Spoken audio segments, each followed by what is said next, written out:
ba'zi gaplar aytilmaydi, aksincha ular maktublar orqali bitiladi.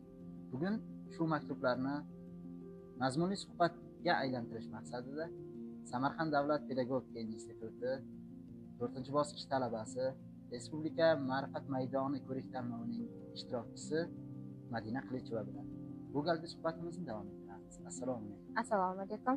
Xush kelibsiz. Rahmat. Madina, bugungi kunda biz sizni yaxshi taniymiz. Ya'ni institutda jamoat ishlarida faolsiz.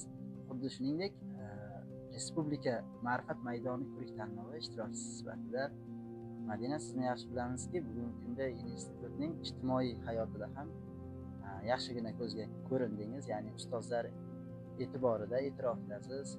Ko'pgina tengdoshlaringiz ham alohida e'tibor berib sizni faoliyatingizni kuzatib borishyapti. Shuningdek, institutni o'sha ibrat jamoasi, talabalar studiyasi tomonidan tashkil etilgan ibrat jamoasi haqida to'xtalmoqchi edim. Bu jamoaga qanday kelib qoldingiz yoki o'sha jamoani shakllanishligida aynan Madinaning o'rni qanday? Savol uchun rahmat. Bu Ma'rifat maydoni Respublika ko'rik-tanlovi uchun tashkil etilgan jamoa edi va biz o'sha jadidlarimizga berilayotgan e'tiborni yuksak darajada institutlar bilan raqobat yuzasida tashkillashtirib, sahnaviy jarayonlar bilan olib chiqishimiz kerak edi talabalar e'tiboriga va mana shu jamoaning shakllanishi aynan tillar fakultetida ro'y berdi va o'sha tillar fakultetida 12 kishilik jamoa shakllandi. Jamoamizga bir-biridan iqtidorli, bir-biridan pozitiv, bir-biridan bilim jihatlama, ham sahnada rol ijro etish tomonlama talabalar bir-biridan faol yig'ilishgan edi va bu jamoaning shakllanishiga juda ham ko'p vaqt ketmadi. Jamoa orada yangilandi. 3 yil mobaynida biz Respublika ma'rifat maydoni ko'rik-tanlovida birinchi o'rinni hech kimga bermasdan 3 yil mobaynida Xudo xohlasa shu yil ham 2026-yilning 10-fevralida ma'rifat maydonining keyingi bosqichi bo'lish arafasida turibdi. Bu yil ham Xudo xohlasa biz birinchilikda.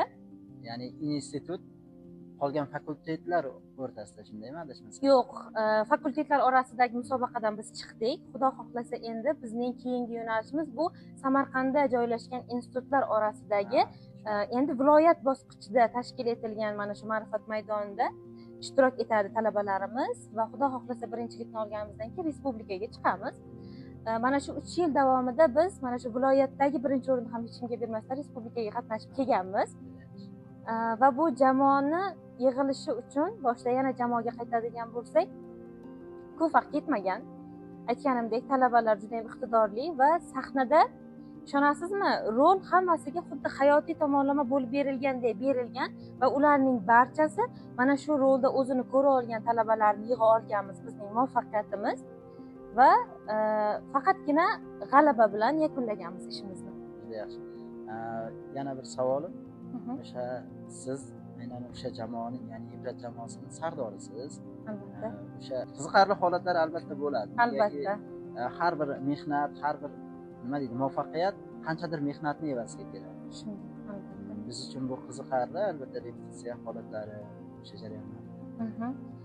Jahongir aka, boya yuqorida aytganimdek, bizning 12 kishilik jamoamizga o'zi sardorning umuman keragi yo'q edi. Birinchidan, hamma o'z ishini biladigan, o'z o'rnini biladigan va o'zini mustaqil nima qilayotganini anglaydigan talabalar bilan bir jamoa bo'lgan edik va bu jamoaga sardor kerak emas edi. Qaysidir holatlarda, endi o'sha tashkiliy ishlarda, biror nimani tashkillashtirishda yokida bilet tortish vaziyatlari to'g'ri kelib qoladi. O'sha guruh yuzasidan javob berish, umuman olganda tashkiliy qismga kerak edi demoqchiman.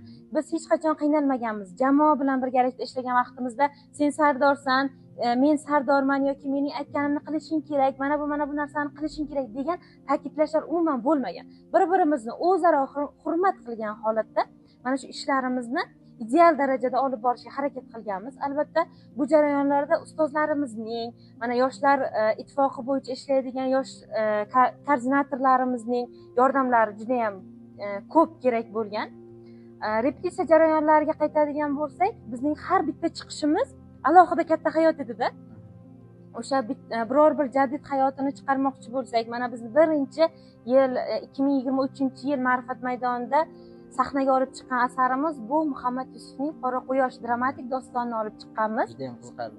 O'sha dramatik dostonda bizning barcha jadidlarimiz jam bo'lgan. U yerda Abdulla Qodiriy, Usmon Nosir, Cho'lpon, Behbudiy hammasini jamlagan holatda bitta qilib olib chiqamiz. Bundan tashqari Fayzulla Xo'jayev, Ikrom Sobirov kabi mana shu jadidlarimizning barchasi ishtirok etgan va ularning hayotini ijro etish jarayonimiz, ularning o'sha yashagan muhitini, qiyinchiliklarini, 19-asr qiyinchiliklarini, o'sha 20-asr qiyinchiliklarini yoritib berishimiz uchun bizga ustozlarimizning ko'magi juda ham kerak bo'lgan. Bilasizmi, ustozlarimiz bizga ta'kidlagan, o'qitirgan narsa nima bo'lgan? Hozirgi 21-asrda yashayotgan talabalarimizning aynan hamma sharoitda keng miqyosda bemalol o'zini haq-huquqini bilgan talabalarning o'sha davrga tushish jarayonini tushuntirib berishda ozgina murakkabchilik yuzaga kelgan, lekin biz o'sha jarayondan ham iloji boricha ko'plab repetitsiyalar, ko'plab o'zini ustida ishlashlar davomida chiqib ketganmiz. Bunga bizga yaqindan yordam bergan, o'sha ruhiyatni bizga singdirishga harakat qilgan insonlarimiz bular hozirda rektor maslahatchisi lavozimida ishlayotgan ustozimiz Anarqulova Ozoda, bundan tashqari shu vaqtgacha prorektor vazifasida, ma'rifiy madaniy ishlar bo'yicha prorektor vazifasida ishlab kelgan Zarifa Odilova ustozlarimiz juda ham ko'plab yordam bergan. O'sha ruhga tushirishga bizga ko'plab motivatsiya deymizmi, rag'bat deymizmi, xuddi o'sha tomonlama bizga yordam berishgan. Tushunarli.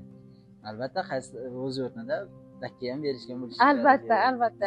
Juda ham ko'p sog'lom tanqid deymiz bu narsani, tanqidlarimiz, o'sha ta'kidlar mobaynida kamchiliklar, qayta repetitsiyalar, qayta kamchiliklarni topish, qayta odam o'zini ustida ishlashi bu bizni keyingi sahnaga, professional sahna chiqarib berishimizga bu yordam berdi. Ya'ni professional darajada albatta asarini ochib bergan. Albatta, bilasizmi, o'sha Muhammad Yusufning Qora quyosh dramatik dostonini biz sahnaga qo'yish jarayonimizda Muhammad Yusufning uy muzeyiga tashrif buyurganmiz, Toshkentga, Adiblar xiyoboniga borganmiz. Bundan tashqari o'sha tug'ilgan kuni 70 yillik yubiley munosabati bilan biz institut miqyosida tadbir qilganimizda ham Muhammad Yusufning turmush o'rtoqlari Nazira Assalomni shu institutimizga taklif qilgandik. Mana shu bizning ijodiy sahnamizdan bahramand bo'lishlari uchun va bu yerga kelib bizning ishlarimizni, mana bu sahna jarayonlarini jonlantirganligimizni ko'rib, teatrimizni ko'rib, biz bilan birgalikda hamkorlikda ishlash taklifini ham bergan edilar va juda ham aytgan edilarki, men shuncha asarlarini teatrga qo'yilganligini ko'rganman, qo'shiq qilib kuylanganligini ko'rganman, lekin menda alohida izoh qoldirganligi, alohida ta'kidlashga joiz deb bilganim mana shu Qora quyosh dostonining talabalar hayotida, talabalar jarayonida, talabalarning miqyosida teatr qilib ishlanganligi deb alohida ta'kidlab o'tgan edilar. Chiroyli e'tirof desak bo'ladi. Albatta. Albatta, xalq shoirimiz Muhammad Yusuf ijodiga shunday talabalarning yondashuvi, professional darajada yondashganligi bu albatta kishini xursand qiladi. Nafaqat bu asarlar, yana bir narsani so'ramoqchi edim Madina, agar keyingi, ya'ni ma'rifat maydonining keyingi bosqichlarida, keyingi yilgi o'sha nima olib borilayotgan Madina, aynan o'sha ma'rifat maydoni tanlovida sizni rolingiz bir soqov kishining onasi sifatida chiqqaningizda, o'sha jarayonda siz qanday o'zingizda singdira oldingiz? Hali yosh talaba qiz sifatida Madina, biz bilamizki, o'sha Muhammad Yusufning Qora quyosh dramatik dostonida siz bir soqov obrazining onasi rolida chiqqansiz. Ya'ni bu jarayonda o'zingizga qanchalik singdira oldingiz, ya'ni ona rolini qanday shakllantirdingiz? Buni tarixi juda ham ajoyib bo'lgan.